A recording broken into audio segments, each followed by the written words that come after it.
अस्सलाम वालेकुम। I hope you all are doing really well in your lives. Welcome back to my YouTube channel. आप सब कैसे हैं और कैसी आपकी ईद गुजरी, कैसा रमज़ान गुजरा, मुझे प्लीज़ बताइएगा। तो आज मैंने सोचा क्यों ना मैं अपनी रूटीन शेयर करूं कि एज अ न्यू मॉम मैं किस तरह से अपना दिन गुजारती हूं, किस तरह से अपनी बेटी के साथ टाइम स्पेंड करती हूं और वो कौन कौन से काम हैं जो मैं रोज़ाना या वीकेंड्स पे करती हूं। तो आज वीकेंड है, सो ट्राई करते हैं। आज मेरा जो टास्क है, मैं एक टू डू लिस्ट बना लेती हूँ जिसके हिसाब से मैं जो मुझे काम करने होते हैं वो प्रायोरिटी वाइज मैं करती रहती हूँ। फॉर एग्ज़ाम्पल आज जो मेरा टास्क है वो है अपनी बेबी की जो है वो वार्डरोब बिल्कुल क्लीन करना, क्योंकि बहुत से कपड़े उसके छोटे हो गए हैं, बहुत से नए कपड़े हैं वो रखना। तो ये सारी चीज़ें आज मैं करने वाली हूँ बिकॉज़ रमज़ान में वैसे इतनी हिम्मत नहीं होती और फिर ईद थी, तो आज मैंने सोचा कि क्यों ना मैं ये काम करूँ।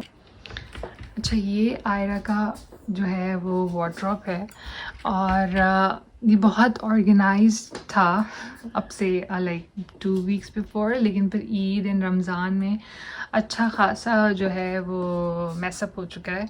सो I have to organise these. बस फिर मैंने अपना मिशन स्टार्ट किया और देखने में तो ये बहुत छोटा सा काम लग रहा था, लेकिन इसमें बहुत ज़्यादा मुझे टाइम लग गया था। और जिस स्पीड से ये वीडियो आ रही है, काश मैं उस स्पीड से काम कर पाती, लेकिन मुझे अच्छा खासा टाइम लग गया था क्योंकि मुझे आयरा के सारे कपड़ों को ऑर्गेनाइज़ करना था। आयरा के जितने भी विंटर क्लोथ्स थे वो एक बैग में डालने थे और जितने भी आयरा के छोटे कपड़े हो गए थे वो भी मैं एक बैग में डाल रही थी।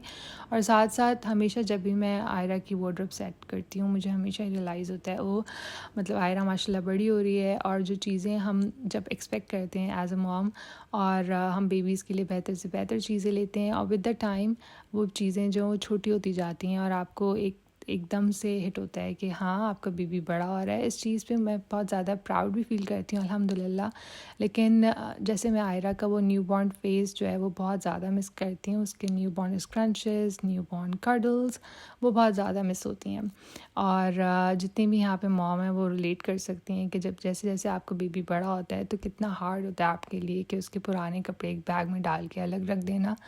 लेकिन खैर it's a part of life. तो बस मैंने कपड़े पैक किए और आयरा के जितने भी पुराने कपड़े हो गए थे, छोटे हो गए थे, वो एक बैग में डाल के मैंने रख दिए। और ये सारी आयरा की कैप्स थी, हैट्स थी, ये न्यू ड्रेसेस कुछ आयरा को दिए थे ईद पे, वो भी सारे मैंने ऑर्गेनाइज करके रखने थे। ये थोड़े बड़े थे तो मैंने इसको नीचे ड्रॉर में सेट किया। अच्छा, बेसिकली मैं आयरा की जो ये जो कबर्ड्स हैं, इसमें जो ये ड्रॉर्स हैं, इसमें मैं सिर्फ आयरा के 3 मंथ्स अप टू 3 मंथ्स के कपड़े रखती हूँ कि आयरा जो है वो 3 मंथ्स में यूज़ कर सकें। बाकी जो है वो मैं दूसरे कबर्ड में रखती हूँ बिकॉज़ मैं चाहती हूँ कि आयरा के जो कपड़े हैं वो आराम से मैं सॉर्ट आउट कर सकूँ और जब भी मुझे पहनाने हो तो वो मुझे आराम से मिल जाएँ।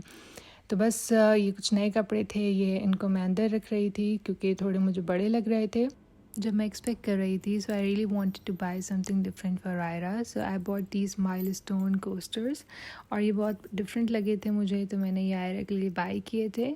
और बस फिर इसी तरह से मैंने इसको कबर्ड में सेट किया। और ये नैपी का ड्रॉर है आयरा का जिसमें मैं फुल नैपीज़ रखती हूँ बिकॉज मुझे अब पता नहीं क्यों आयरा की जो कबर्ड है अगर वो ज़रा से भी मैसअप हो या ज़रा सा भी ऑर्गेनाइज ना हो तो मुझे कुछ होने लग जाता है। So new mom can relate it. बस फिर मैंने ये आयरा के जो सारे हैट्स थे, मिटन्स थे, सॉक्स थे, इनको भी ऑर्गेनाइज़ करके रखा बिकॉज़ माशाल्लाह आयरा अब टीदिंग कर रही हैं तो ड्रूलिंग होती है, तो उस वजह से भी ज़्यादा से ज़्यादा हमें बिब्स चाहिए होती हैं, तो उनको ऑर्गेनाइज़ करके मैं रख रही थी। समर्स वैसे आ चुकी हैं तो सॉक्स इतने आप काम के नहीं है, लेकिन हाँ यहाँ पे वेदर का कुछ पता नहीं होता, तो इट्स बेटर कि आप जो हैं वो बेबी के जो बैग होता है उसमें सारी चीज़ें होनी चाहिए, सॉक्स भी, मिटन्स भी, हर चीज़ होनी चाहिए। और बेबीज़ के जितने ही कपड़े हों इतने ही कम हैं, मतलब आपको लगता है कि ओ ये तो बहुत ज़्यादा कपड़े हैं, बहुत ज़्यादा, अब बस अपनी कुछ शॉप करना। लेकिन जब भी आप शॉपिंग पे जाते हैं कुछ ना कुछ ऐसा आपको दिख जाता है कि फिर आप बस ले लेते हैं। तो मेरे साथ भी यही होता है कि जब भी मैं शॉपिंग पे जाती हूँ तो मुझे कुछ ना कुछ अच्छा लगता है तो मैं आयरा के लिए ज़रूर लेती हूँ। और ये नीचे आयरा का जो है ड्रॉर है जिसको मैंने अच्छी तरह से ऑर्गेनाइज़ किया। और ये जो ड्रॉर सेपरेटर्स थे ये मैंने अमेज़ोन से ऑर्डर किए थे और ये बहुत अच्छी क्वालिटी के मिल गए थे क्योंकि मुझे आयरा की सारी चीज़ें असेंबल करनी थी एंड आई रियली वांटेड कि मैं एक ही जगह जो है जितना हो सकता है उसका असेंबल करूँ बिकॉज बिकॉज़ जब बेबी जो है चेंजिंग मैट पे लेटा हुआ होता है और फिर आपको उसको चेंज करना होता है, तो एक ही जगह से सारी चीज़ें मिल जाएँ तो वो बेस्ट होता है। तो बस मैंने एक ही ड्रॉअर में आयरा के जो हैं वो ड्रेसेस भी रखे हुए हैं, फ्रॉक्स भी रखी हैं, ब्लैंकेट्स भी रखी हैं, और ये सारी ऐसी चीज़ें हैं जो कि विदिन 3 मंथ्स आयरा को आएँगी। उसके बाद इंशाल्लाह मैं दोबारा जो है वो नए कपड़े इसमें रख दूँगी, और जो पुराने और जो छोटे हो जाएंगे वो एक बैग में डाल दूँगी। तो ये सारे समर के ड्रेसेस हैं आयरा के। और अब I am so excited for the summers, because winter में आपको बेबीज़ को काफ़ी लेयर अप करना पड़ता है, और शायद जो आप इतने अच्छे अच्छे ड्रेसेस लेते हैं वो पहनने का मौका भी नहीं मिलता उनको। फिर ये मैंने बहुत प्यारे से इसके जो स्टफ़ टॉयज़ हैं, इसकी बास्केट इसको इसमें डाल दिए ताकि आराम से जब भी मुझे लेने हो मैं ले लूँ। अच्छा, आफ्टर क्लीनिंग कबर्ड्स मैंने आयरा के लिए मिल्क बनाया, और आयरा को अभी हमने सॉलिड भी स्टार्ट करवा दिए हैं, लेकिन ग्रेजुअली जो है हम डिफरेंट चीज़ें उसे ट्राई करवाएंगे। यहाँ पर 6 मंथ्स के बाद ट्राई करवाते हो, लेकिन हमने पहले ट्राई करवा दी because every baby is different. और आयरा के लिए मैं ग्लास बॉटल यूज़ करती हूँ because we are trying to cut off the plastic. और वीकेंड इतना बिज़ी गुजरता है बिकॉज़ वीकेंड के लिए हम हर चीज़ संभाल के रखते हैं, अच्छा ये भी वीकेंड पे कर लेंगे, वो भी कर लेंगे। और जो वीकडेज़ होते हैं हम उसमें काफ़ी प्रोक्रेस्टिनेट करते हैं कि ये नहीं करना, चलो वीकेंड पे कर लेंगे। लेकिन वीकेंड सिर्फ 2 दिन होते हैं और इतने बिज़ी गुजरते हैं कि आपको लगता है कि वीकडेज़ ही बेहतर थे। फिर बस मैंने डिनर के लिए बिरयानी बनाने का सोचा, क्योंकि मैं बिरयानी, कराची की बिरयानी बहुत ज़्यादा मिस कर रही थी। और इस बार मैंने सोचा क्यों ना बीफ बिरयानी बनाई जाए। तो ये first time in my life मैं बीफ ट्राई कर रही थी। मैंने बीफ को मैरिनेट कर दिया था योगर्ट में, जिंजर गार्लिक पेस्ट में, coriander powder and cumin powder, and थोड़ा सा मैंने लेमन डाला था। पहले से अगर मैरिनेट कर दो तो उससे बहुत अच्छा सा फ्लेवर आ जाता है, और जो बीफ है वो बहुत टेंडर और जूसी बनता है। और साथ में मैंने चाय इंजॉय करी अपनी, और साथ में मैंने कैंडल ज़रूर जला दी ताकि जो कुकिंग की स्मेल है वो कम आए। और साथ में इंग्रेडिएंट्स कट हो रहे थे, बहुत ही मज़ेदार की सी बनी थी बिरयानी।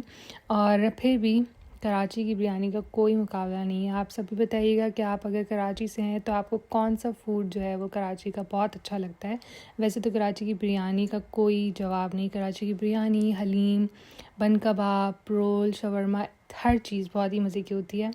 खैर, वापस आते हैं बिरयानी की तरफ। तो ये मैंने सारे मसाले डाल दिए थे, और मुझे बिरयानी में जो है वो थोड़ा सा खट्टा फ्लेवर अच्छा लगता है, तो तो बिरयानी में मैंने आलू बुखारा भी डाला था, जिससे बहुत अच्छा फ्लेवर आ जाता है। ये फ़ाइनल लुक थी मेरे बिरयानी की कोरमे की।